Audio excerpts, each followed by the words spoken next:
Good evening, everybody. This is Laura with Healthy Carnivore.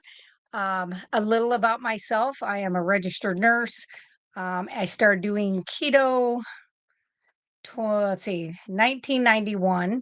And then in 2019, I converted over to carnivore.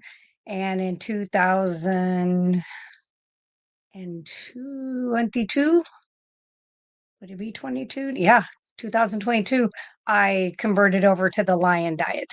So that is all ruminant meats. I had to think for a minute because I'm like, once you've been doing this for a long, long time, you kind of tend to forget. Need to write it down. So, what I do every Monday is I come on and I go over different things. Sometimes it's health conditions, sometimes it's labs, things to look for, whether you're doing keto, or if you're doing carnivore. So I do go over a lot of these. So this one is going to be really fun for me. Um, and I wrote it so long ago, I don't even remember all of the outcome of this, but it was because me and my husband were discussing this at the dinner table as he was eating his rabbit food, or as Rick would say, his duck food. So, yeah. So, anyway, so we'll see. I just thought I had a message from work. So, because I am on call, so I do have my phone on silent, but I have to have it where I can kind of see it just in case a patient calls. So, anyway, tonight's talk, hopefully, you guys will enjoy this as much as I do. I do think there are nuances. All of us are individual. This is not medical advice. I am a nurse. I am not a doctor. Thank you, God, that I didn't go to medical school and have, anyway, I'll just be nice. So, yeah. So anyway, I'll jump into it and then I will go over what I'm going to be discussing next Monday as well. Hey, Brenda. Hey, Tara. So anyway, what is more bioavailable, plant or animal protein? What bioavailable means is that your body can use it right away, can easily convert it to what it needs to, can use it, uptake it to do the processes that the body needs it to do. Because after all, food is our fuel. Okay. So animal based proteins are more bioavailable than the plant based proteins, just basically meaning that the body cannot absorb um, the higher percentage of protein that it needs from plant sources. So it can get and use easily the protein that comes from sources like meat, eggs, and dairy when compared to vegetable plant sources like beans, grains, and nuts. Animal proteins contain all the essential amino acids, and they're in perfect ratios and they're higher digestible. Okay, they're much easier to digest, and you can digest a greater number proportionately to a plant protein.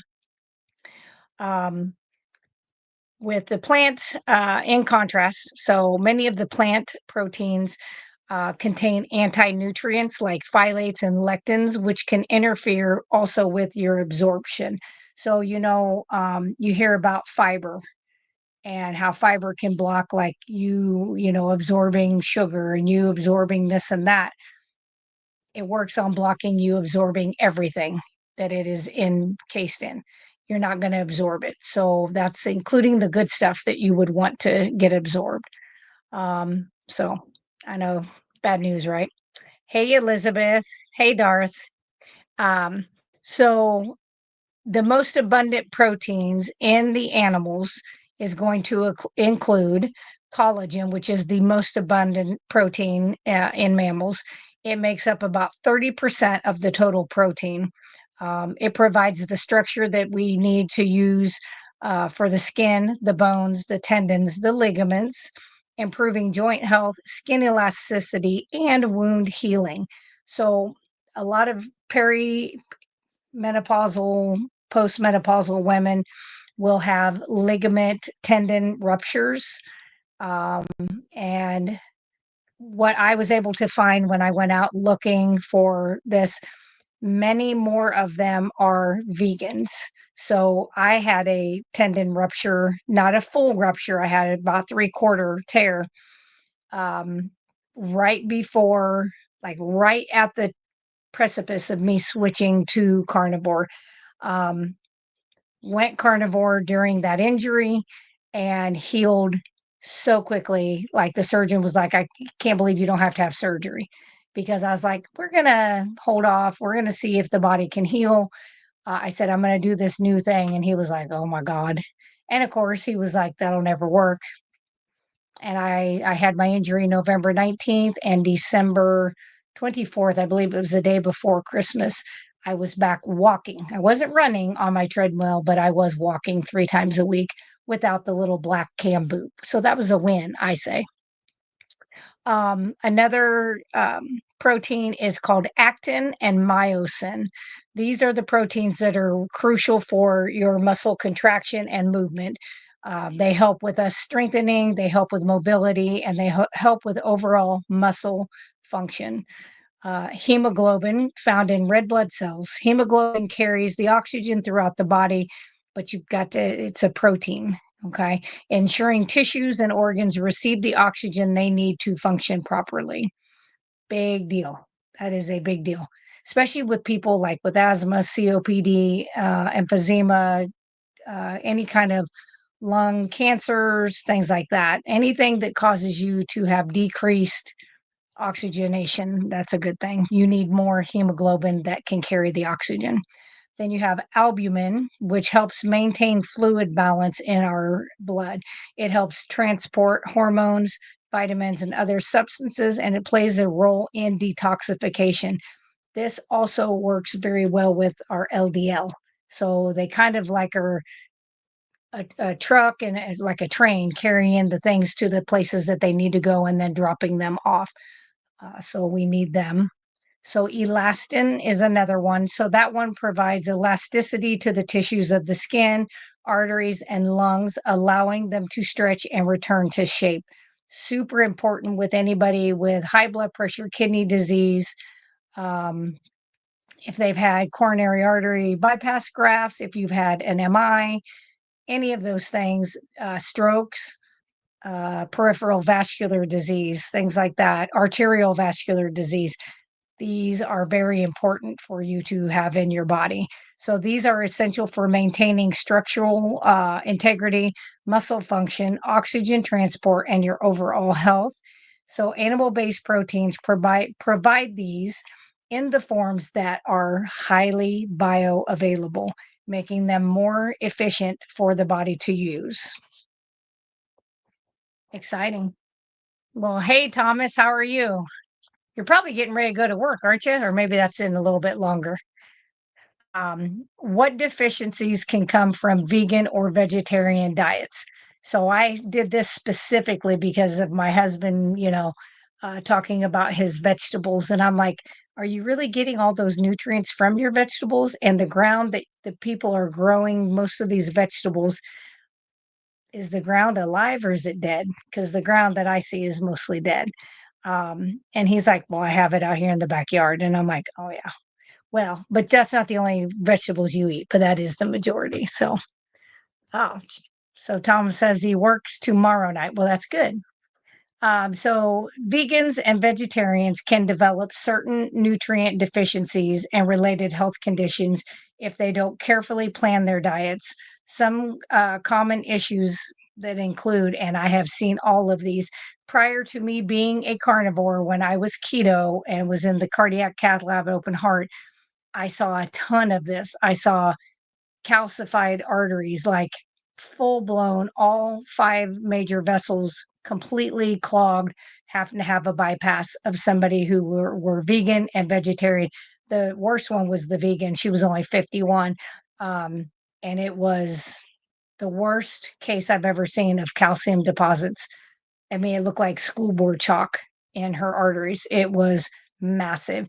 And then when she had an x-ray later done of an ankle, and you could see her blood vessels, they look like bones because they were so calcified. And I'm like, and at the time I was like, holy crap. I was like, this is horrible. I felt so bad because, she was like, I've eaten clean my whole life. I've never eaten an egg. I've never had milk. I mean, she was raised vegetarian, went to medical school, became vegan, and lived that way up until she was 51. Um, I did hopefully give her some education and helped her to where I hope that she is taking in some of these other things. So, protein deficiency is the number one thing we see with these people. Not only do we see this with people who are vegan and vegetarian, but we see this in the elderly because they tend to not eat meat because most of them are put on an acid blocking medication. So they have a hard time breaking down their food. So when they eat meat, it just sits in the stomach and they're like, I don't feel good when I eat it because it just sits here. Well, that's because you're shutting down your acid pumps. I just want to be like, what is wrong with these doctors? What are they thinking? I know what they're thinking, but I won't say it. If Russ was here, he'd sing it though. He'd sing money, money, money. So, protein deficiency, which can lead to muscle loss, which we all are going to have some sarcopenia as we get older, but we don't want to speed up that process and we want to fight it kicking and screaming. Fatigue, weakened immunity, especially if plant protein intake is inadequate. And if they're not supplementing, they have to take loads of supplements. Iron deficiency anemia, that might be almost as high as the protein deficiency that I have seen in people. So, plant based iron, which is called non heme, it is absolutely less bioavailable than the heme that comes from the animals, the iron heme. So, it leads to fatigue, it leads to weakness, pale skin, which how many of those guys have you seen? I mean, I'm very pale because that's just my makeup. That's my genetics. I took after my mama, not my dad. Couldn't get any Indian color. That would have been great to be able to tan, but my mom is Scottish, Irish, and German, and that's what I am. So, but not pale. I have color, uh, to my tissue. So, vitamin B12 deficiency. My own physician absolutely has this horrifically. Even taking, I forget how this is what she said. I don't know if this is true, but I don't know why she would lie about it. Almost $2,000 a month she spends on different types of supplements trying to get her vitamin D, her vitamin E, her B12, B1 and B6, I think, are the ones that, and she spends buku bucks trying to get these up. And so that year when she looked at my labs and I was like 2000 for my B, and she was like, this is crazy. And I was like, is it? As she's eating a baby carrot. And I'm like, I had a ribeye before I came. Um, omega-3 deficiency. Wait, let me go back to B12. B12 is only found in animal sources, and a lack of it can cause nerve damage, fatigue, memory issues, and anemia, and hair loss, which is what my doctor has. That's what I noticed a big amount of. Omega-3 deficiency is the next one. Plant-based omega-3s, ALA is what they're called, are poorly converted to the active form of EPA and DHA, which are critical and crucial for brain and heart health. Excuse me, deficiencies can lead to cognitive issues and inflammation. See that a lot. Calcium and vitamin D deficiency. I wish I'd had this when I went to see my doctor last year. I'm going to hang on to this one. And when I see her in August, I'm going to be like, hey, I got some more paperwork because she will read. If you give her something, she will read it. So I always appreciate that. Zinc deficiency, which we're all kind of zinc deficient anyway. Most people have some form of zinc deficiency. Plant foods contain phthalates that reduce zinc absorption, which can lead to weakened immunity, slow wound healing, and hair loss. I'll bet my doctor is low in zinc too. Ah, boy. Okay. Next one is choline deficiency, which is found in eggs and meat. Choline is essential for the brain, which I think most of us have kind of heard that. Um, it's essential for brain function and liver function. Deficiencies may contribute to cognitive decline and fatty liver disease. I am trying to think out of, I probably have close to 2 dozen clients that I have worked with that are converting out of vegan or vegetarianism, and almost all of them have fatty liver, and they're not eating sugar. Like, they really are, like, what's that called when you just raw vegan? I think, like, raw vegan. Like, they're not doing the drinks, and they're not doing the bull crap that's made in a factory. Choline. Taurine deficiency is another one. So taurine mainly is found in animal foods. It supports heart and brain health. Low levels may increase the risk of cardiovascular disease and degeneration. So, like your Alzheimer's and stuff like that. So, vegans and vegetarians can mitigate some of the risk by supplementing and consuming fortified foods, but animal-based nutrients remain the most available, most effective, and the least costly. $2,000 a month in supplements. Can you even imagine that? I would die. I don't have $2,000 to spend. Let's see. Tomorrow night, now on a Zoom with Kilts. Oh, that's good. They see me but can't hear me. You can hear me but can't see me. Yeah, isn't that crazy? It's so weird. Hello, Beth. Simpson says, "Hey Laura, it's spring and I find myself outside of lights. So I am so sad that I have been missing you." That's okay. You can always watch me on the replay. I'm fine. Is it live or is it Memorex? Is that telling my age? Grace, hello. How are you doing? So let's see. So how long does this was a question that I put out there because I'm like, for these people that I work with, I'm like, how long is it going to take them? So, how long does it take to reverse nutrient deficiencies after switching from vegan or vegetarian diet to a keto or carnivore diet? It's going to depend on the severity of the deficiency, of course, individual absorption rates, and overall health. Says there is a general kind of timeline, so I will go over that. So, with protein deficiency, muscle repair and energy levels can improve within a few weeks, but full muscle recovery may take a few months if there was significant loss. And I would say, with a lot of the people I have worked with, they have significant loss. Like when you look at their upper arm, like here, you can literally just see the humerus. You can see the humerus and you can see like their veins. It's not okay. That's not healthy, not healthy. That's one of those where there yeah, you can be too skinny and have not enough body mass, bone mass, muscle mass, and a little bit of fat on you.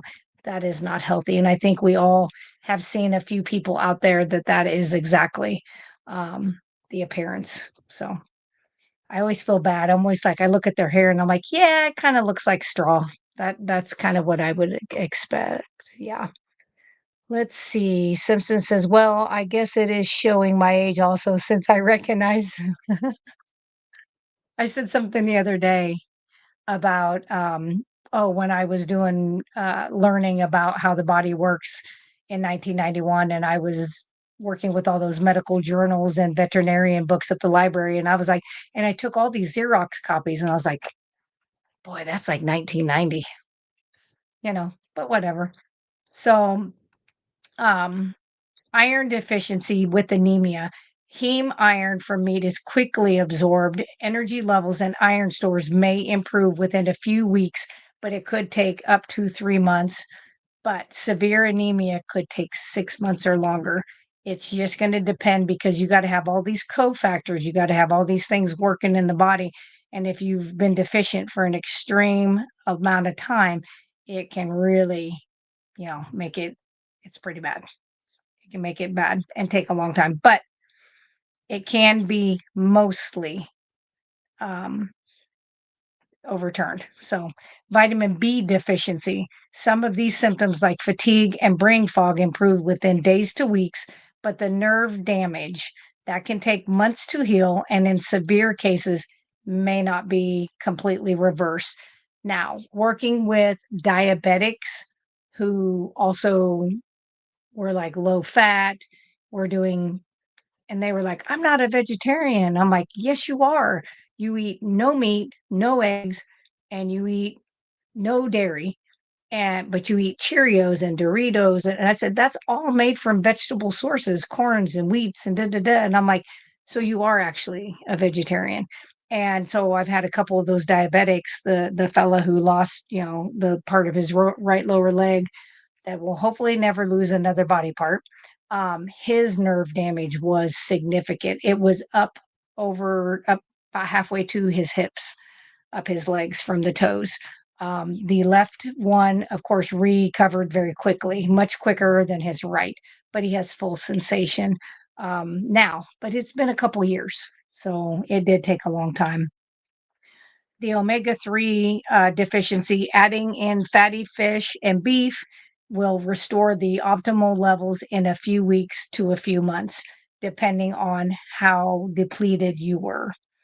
Calcium and vitamin D deficiency. Bone strength takes longer to rebuild, which I think we all would know that. Improvements in symptoms may occur within a few months, but reversing significant bone loss could take a year or more with proper intake. And not a doctor, but if it was my body, I would absolutely be taking vitamin K2 and D3 to help with this calcium and vitamin D deficiency. Zinc deficiency, immunity and wound healing often improve within a few weeks to a couple months. Um, that's after introducing red meat and fish. Um, and there again, I would not be afraid to take a zinc supplement every night, especially men who tend to be more deficient in zinc because you're higher in iron. So those two kind of do that. So it's one of those. You don't have to, but it probably wouldn't hurt you either. Choline deficiency, brain function and liver health can improve within a few weeks to a couple months, especially with egg and organ meat consumption. With that being said, a caveat to that, be careful with the amount of liver and liver supplements and organ supplements you are taking. We need to try to mimic what they would have done, what our ancestors would have done. They didn't have a prosperous kill every single day, and they didn't eat the organs and those every single day of the week. If they got it probably twice a week, they were very fortunate.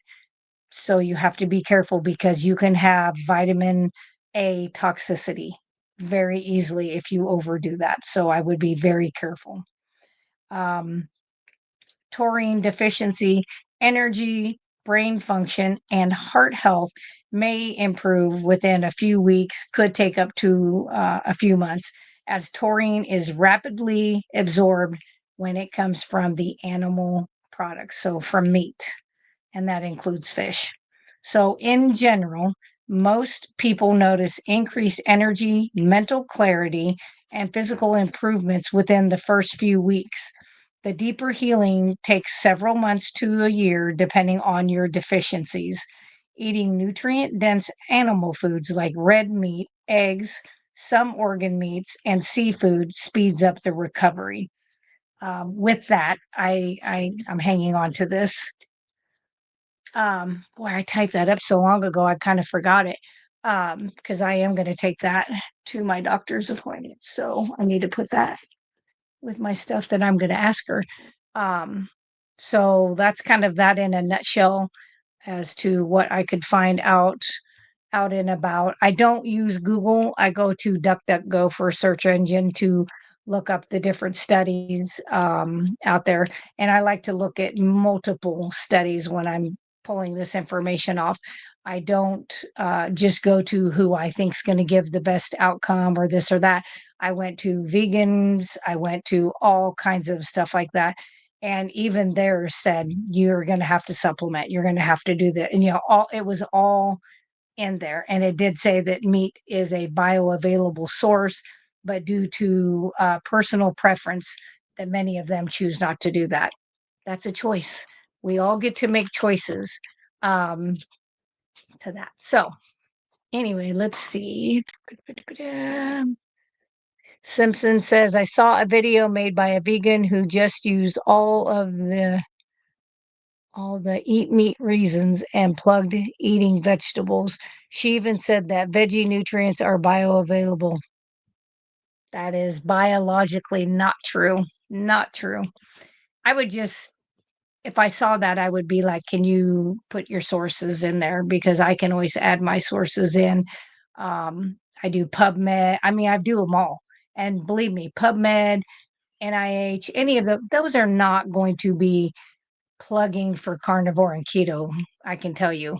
They would much rather people do the vegetarian style of stuff.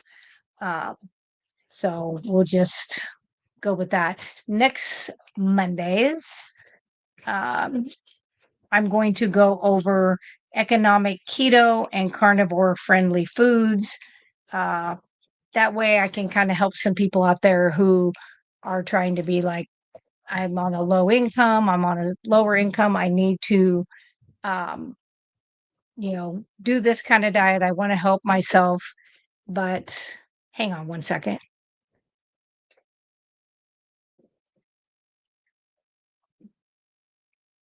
There you go. You want to shut the door so the cat don't come in? Thank you. So, my husband was coming in to get a battery for one of his tools. So, anyway, it's just funny because he does not ever want to be on camera. So he's like, "I need that," and he was crawling on the floor. I'm like, it's not going to kill him. So anyway, I've had some people who are very low income that are like, I can't eat like this because of, and I'm like, absolutely, you can. So I'm going to go over some things that they can do to help them with that. Um, and I even have like a printout that I would be able to send to any of them if they needed to. So go plan.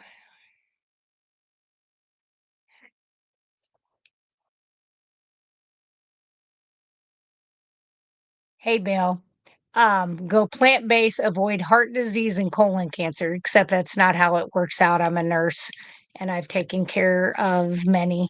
Um, I would say the majority of the open heart patients and the patients coming in having MIs and needing stents, requiring stents to open up and smash their lesion out of the way, did standard American diet. The open heart patients, the ones that were the most, like they just couldn't believe that happened to them. The one that stuck out to me was the 51-year-old who had been a vegan, well, since she was in medical school and a vegetarian her whole life prior to that, had never eaten an animal product in her life, and yet required a 5-way bypass, had extreme high blood pressure, had had several little mini strokes. So I don't think that's the case. And the same when it goes to colon cancer. Um, I'd like to see where colon cancer is worse in meat eating people because I don't think that's the case at all. Let's see. Target Prime says, "Oh yeah, I ordered the items you suggested for my cold. Still waiting on it, but should be here soon. Ordered it from your site." Yep, yeah, I sent it out the very next morning. Yeah, it went out Wednesday, so I would expect you should have it any day. If for some reason, like you don't have it by, let's see, today's Monday. If you don't have it by Wednesday, Thursday, please let me know because I do have the tracking numbers. I don't have a way to attach it to like my site to get it set out, but I do keep the tracking numbers. So I do have those. So Simpson says, I just came in about 5 minutes ago, Bill. So you are not alone in being late. Hey, Cynthia. Carnivores are always late. I'm not always late. Well, okay, sometimes.